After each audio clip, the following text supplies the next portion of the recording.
السلام عليكم ورحمة الله تعالى وبركاته. نتمنى هذا الفيديو يلقاكم وانتم في احسن الاحوال. اليوم غنحضر معكم واحد الكيك رائع اللي بالمشماش وب 50 غرام ديال العنب البري بدون كريمه بدون اي وبسكر احمر. تيجي رائع. بلا ما نطول معكم غنمر مباشره لاعطاء المقادير وطريقه التحضير.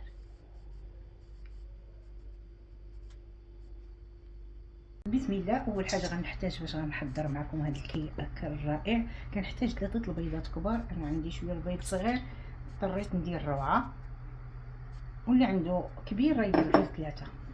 غادي نطربو مزيان مع قبصه ديال الملح وغادي نجي نرجع معكم.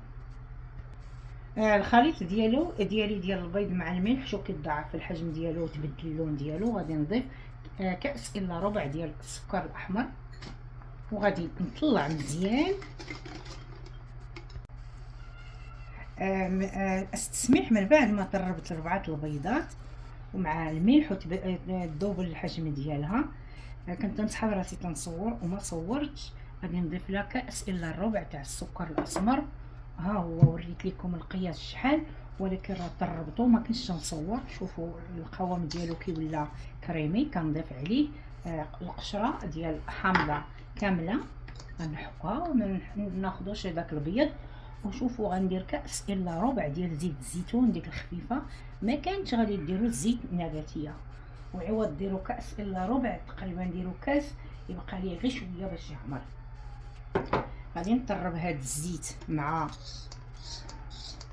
هاد العناصر وغادي نضيف كاس ديال دانون طبيعي بدون سكر وغنستمر في الخلاط ونجي نرجع معكم. من بعد ما طربت العناصر الاخرى اللي هي اليوغور والزيت والقشور ديال الحامض، شوفوا القوام ديالو.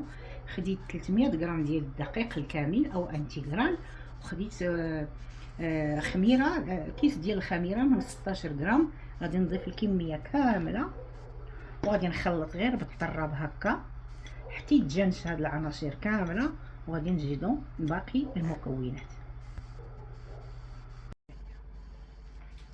القوام ديال الكيك ديالي شوفوا كي ولا. حنا عارفين بان الدقيق الكامل تيشرب. خديت 50 غرام ديال العنب البري غادي نرميه، وخديت 4 المشماشات كبار قطعتهم هكا مكعبات. غادي نضيفهم للخليط وغادي نحرك بشويه حتى تمزج هاد الفواكه كامله مع الخليط. شوفوا معايا وبقاو غادي نعرف واحد الصوص واحد، ماشي تبقاو غاديين هكا راجعين وجايين الصوص كونطري. شوفوا معايا غنهز من التحت للفوق. خديت المول اللي دهنته شويه الزبده وبالدقيق النيت الكامل. شوفوا معايا وغديروا اي مول. انا عندي هذا مربع صافي. غادي ننزل الكميه كامله والفران خاصو يكون على 175 غرام تقريبا. تستغرق 35 دقيقه حتى نص ساعه على حساب النوعيه ديال الفران.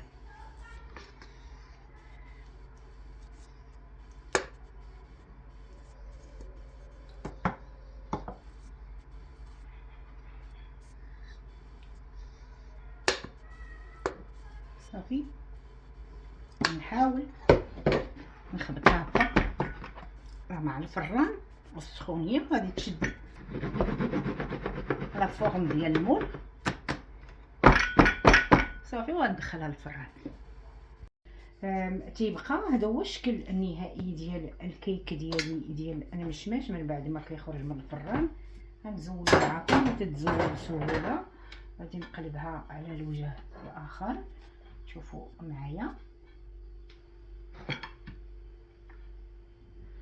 شوفوا الشكل ديالها كي تيجي. غادي دابا ناخذ سكر كلاص غنغربلو عليها.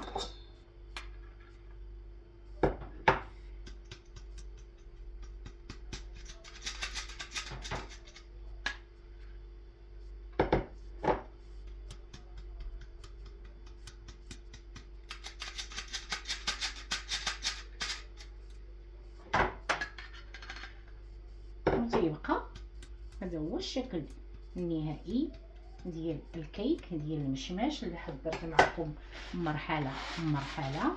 وغادي ندير نزينو بشويه ديال النعناع. وبحال العاده ما تنساونيش بالتعاليق القيمه والبارطاج مع الاهل والاحباب لكي تعم الفائده الجميع. دابا غنقطع معكم واحد المورسو باش تشوفوها كي تجي هائله وسبونخوسه.